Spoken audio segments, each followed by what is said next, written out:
आज अरमानों के पूरे होने के दिन थे। स्वप्न गुलाबी पंखुड़ियों सा नरम, खूबसूरत और चमकीला भी।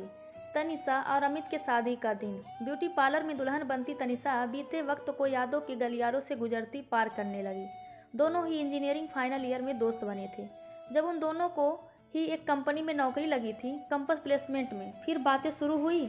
नई जगह जाना भी शुरू हो गया, घर खोजना और एक ही ऑफिस में ज्वाइन करना। दोनों ने ही ऑफिस के पास ही पीजी खोजा और फिर जीवन की नई पारी शुरू किया।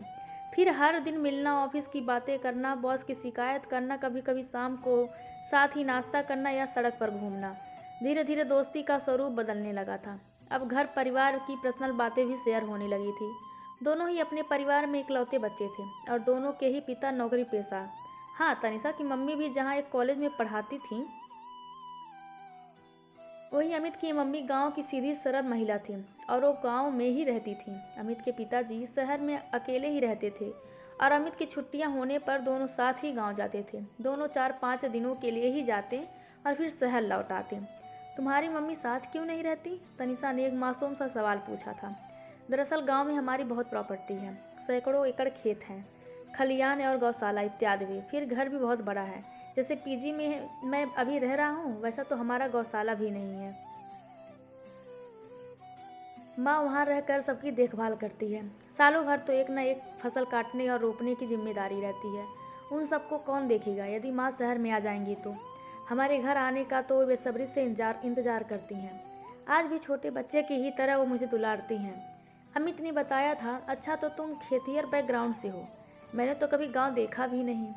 गांव हमेशा फिल्मों में ही देखा है। दादा दादी या नाना नानी सब शहर में ही रहे हैं और मेरी अब तक की जिंदगी फ्लैट में ही कटी है।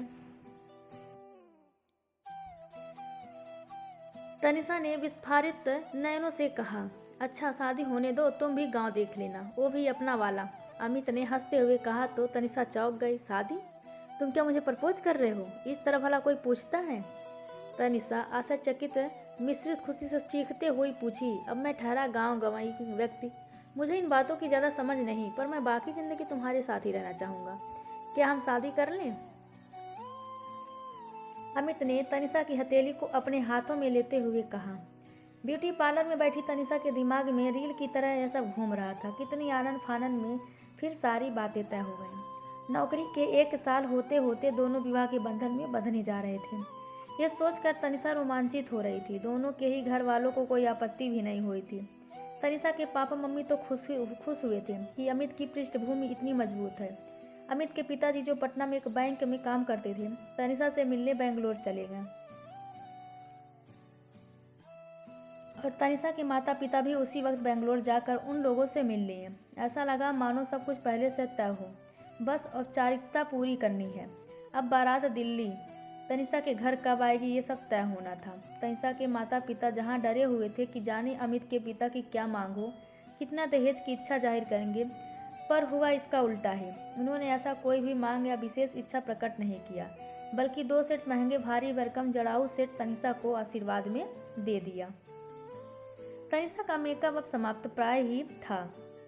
तनिषा ने जल्दी से अपनी मोबाइल निकाली और 4-5 सेल्फी ले लिया। बारात में गिने चुने लोग ही आए थे और शादी में अधिक मेहमान तो तनिषा के ही तरफ के थे। महिलाएं तो एक भी नहीं आई थीं, क्योंकि अमित के गांव में महिलाएं बारात नहीं जाती हैं। ऐसा ही कुछ उसके पिताजी ने बताया था। शादी खूब अच्छे से संपन्न हुई। विदा होकर तनिषा उसी होटल में गई जहां अमित के पापा ठहरे हुए थे। मोबाइल पर वीडियो कॉल कर अमित ने अपनी माँ से उसे मिलवाया।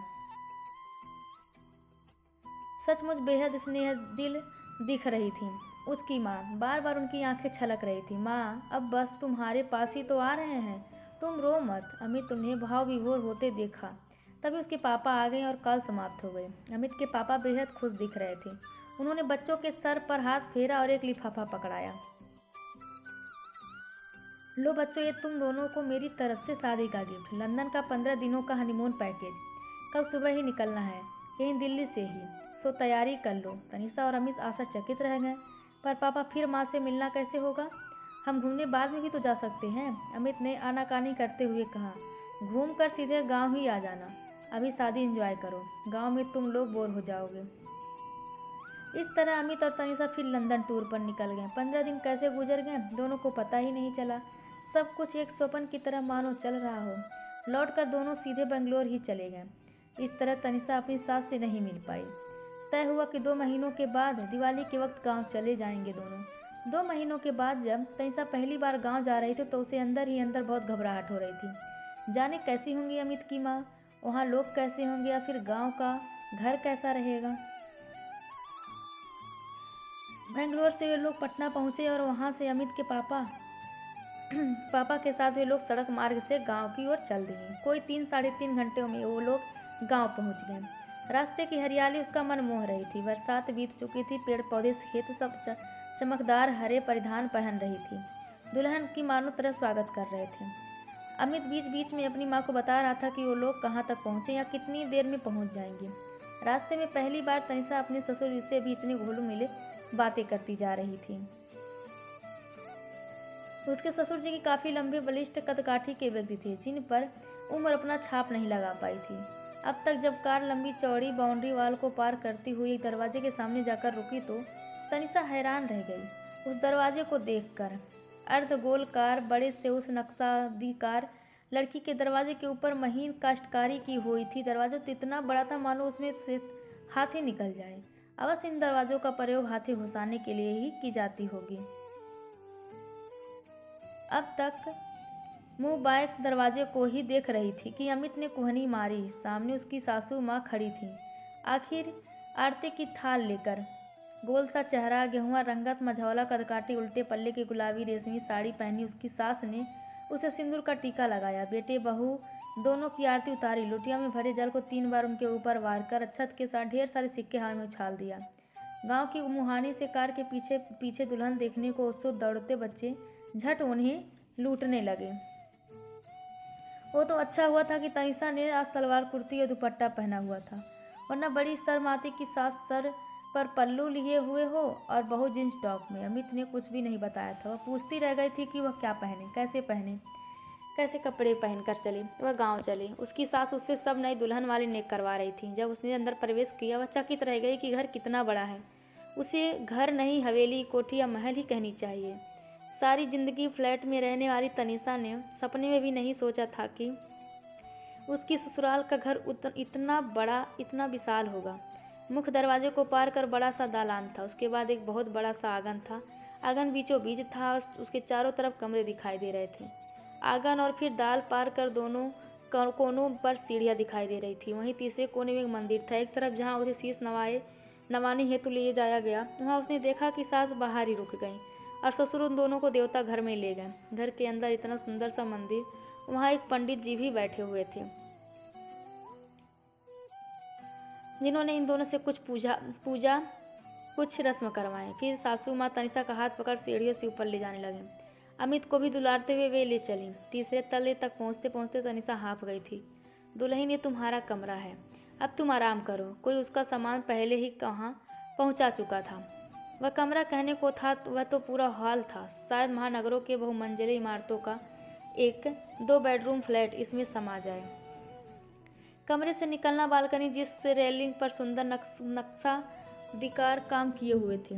झरोखे नुमा खिड़कियां अलग मन में मोह रही थी। तनिषा कमरे का मुआयना कर रही थी कि उसने देखा अमित माँ की गोद में सर रखकर लेट चुका था। माँ उसका सर सहलाते हुए कह रही थी, ये घर आज घर लग रहा है, वरना मैं अकेले एक कोने में पड़ी रहती हूँ। वर्षों से रंग रोगन नहीं हुए थे और न ही मरम्मत। जब शादी की खबर मिली तो मैंने झट मरम्मत का काम शुरू करवाया, पर इतना बड़ा घर, काम पूरा ही नहीं हुआ। मेरी इच्छा थी कि तेरी बहू को मैं साफ सुथरे घर में ही उतारूंगी, उस भूतिया हो चुके घर में नहीं। अभी 2 दिन पहले तो मजदूरों ने अपने बांस भी बल्लियाँ हटाए हैं। बहू के आने से आज घर में मानो रौनक आ गई। अच्छा, तो ये राज है उस अचानक हनीमून पैकेज का, तनिषा ने मुस्कुराते हुए सोचा। फिर अमित की माँ ने तनिषा को पास बुलाकर चाबियों का गुच्छा थमाते हुए कहा कि लो, संभालो अपनी जिम्मेदारी, अब मैं थक चुकी हूँ। मैंने वर्षों इंतजार किया कि कब अमित की बहू आएगी जो ये सब घर गृहस्थी संभालेगी। उनके ऐसे बोलते ही तनिषा को मानो बिच्छू ने काट लिया। उसने बेबसी से अमित की तरफ देखा। अमित ने उसके भाव समझते हुए कहा, माँ, ये सब आप ही संभाल सकती हैं। तनिषा नौकरी करती है, उसे छोड़ वह कहाँ इन सब झमेलों में रहने आएगी। अमित ने माँ को गुच्छा लौटाते हुए कहा, अच्छा जब तक है तब तक बहू रानी ये संभाले, सब कुछ देखे समझे। कहती हुए चाबियां वहीं छोड़कर चली गई। उस दिन तो थकान उतारने में ही बीत गया। अगले दिन से तनिषा हवेली में घूम घूम देखने लगी।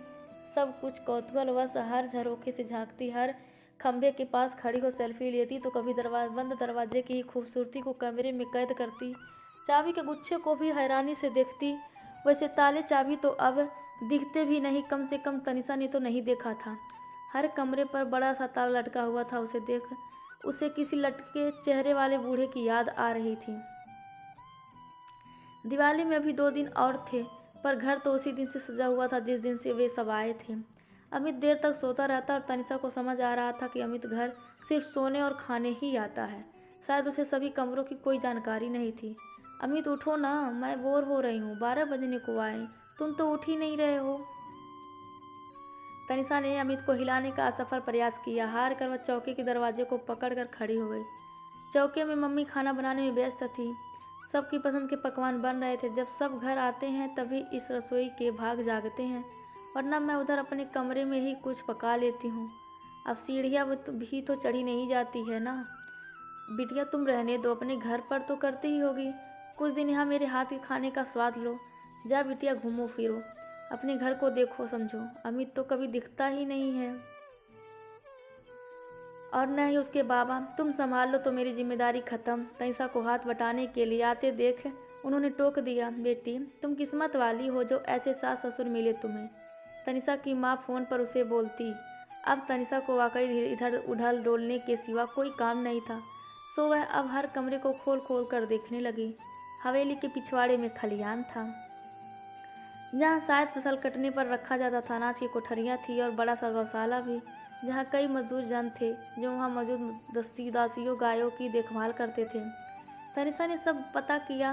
दूध हर दिन विशेष गाड़ी से पटना स्थित एक डेयरी फार्म में जाता था और अनाज की बोरियां भी ट्रकों भर मंडियों में बिकने जाती थी। अब तक थैली में दूध खरीदने वाली आश्चर्य से अपनी मिल्कियत देख रही थी। एक बात उसे अजीब लगती कि उसकी सास अपने पति यानी उसके ससुर से पर्दा करती थी, जबकि तनिषा को कुछ भी मनाही नहीं थी। एक दिन उसने सुबह सुबह देखा था, आंगन में ससुर जी कुर्सी पर बैठे थे और सास एक वही नुमा खाते को खोलकर कुछ बता रही थी। वह ऊपर तले की मुंडरे से नीचे झांक रही थी। पूरे वक्त उसकी सास कुछ समझाने की प्रयास कर रही थी। उसने देखा उन्होंने बहुत सारे रुपए एक पोटली में जो बंधे हुए थे उनके हाथ में दिया। ससुर जी ने न उसे गिना न या ठीक से देखा, फिर उसे बांध सास की ओर कर दिया, सास के हाथ में थमा दिया। ये बिल्कुल वैसे ही कर रहे थे जैसे अमित से कुछ ज़बरदस्ती करवाओ तो करता है। वह हाव भाव से समझ रही थी। ऊपर से दिवाली का दिन था। अमित दोपहर में खाना खाकर फिर सो रहा था। उसके ससुर जी नीचे पूजा रूम में थे और तनिषा रसोई के बगल वाले स्टोर रूम में घुस संदूकों और बक्सों को खोल खोल के देख रही थी। बहुत पुरानी पुरानी कपड़े थे। कई बक्सों में तो सिर्फ साड़ियाँ भरी हुई थी, भारी भारी बनारसी साड़ियाँ भी ज़्यादातर। एक लकड़ी का सुंदर सा अलमारी था, उसमें बहुत सारी ब्लैक एंड वाइट तस्वीरें थी। एक संदूक था जिसे खोलने तनिषा को आ ही नहीं रहा था। वह दीवार में लगा हुआ था और उसके दरवाजे पर अंदर घुसा कर खोलने वाले ताले थे। चरमर की आवाज़ से मम्मी आकर खड़ी हो गई थी। पहले तो तनिषा को भान ही नहीं हुआ, फिर जब देखा कि वे उसे ही मुख को देख रही हैं तो तनिषा थोड़ा झेप सी गई। क्या सोच रही होंगी वो किसी कि कैसी लड़की है, सब कुछ मानो देख ही लेगी। तनिषा झट से हाथ में पकड़ी तस्वीर को अलमारी में रखने लगी।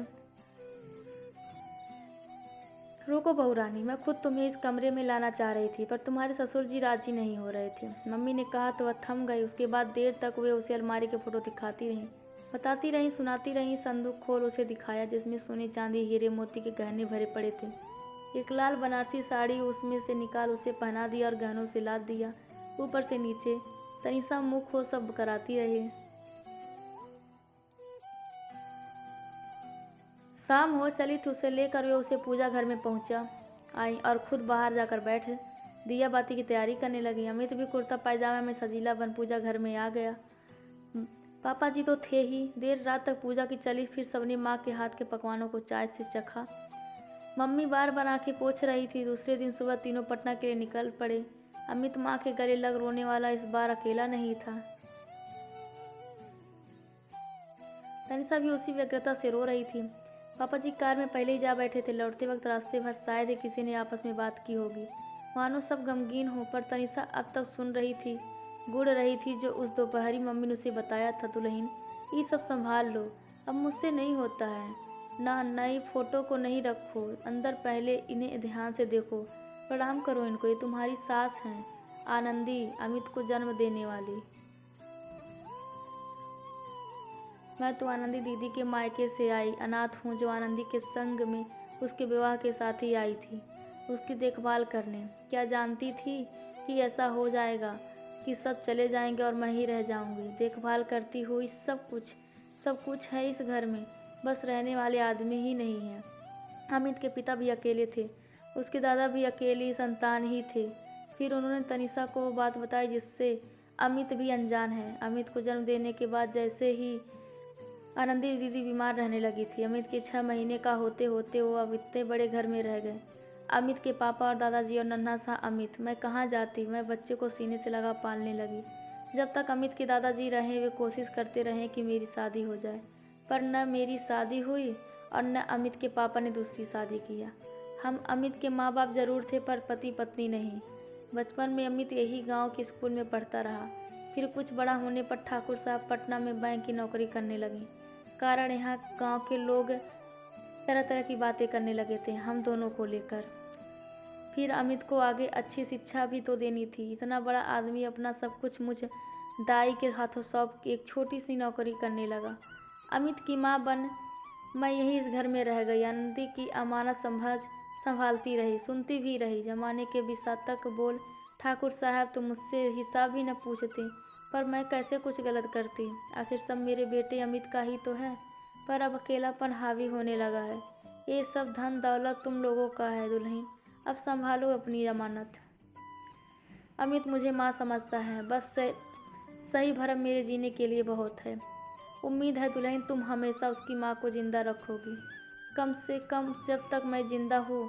मत तोड़ना ये भरम, मम्मी हाथ जोड़ कहने लगी थी। कार पटना एयरपोर्ट पहुँचने को थी। तनिषा को अपना कहा याद आ रहा था, जिसे उसे जल्दी ही पूरा करना भी है। माँ, अब आप अकेली नहीं, आप यहाँ जितना होता है समेट दें, बहुत काम कर लिया। अब आप अपने बेटे बहू के संग रहेंगी, बस अगले महीने मैं फिर आकर आपको ले जाऊंगी। तनिषा सोच रही थी कि अचानक ध्यान आया कि मम्मी का नाम तो पूछा ही नहीं।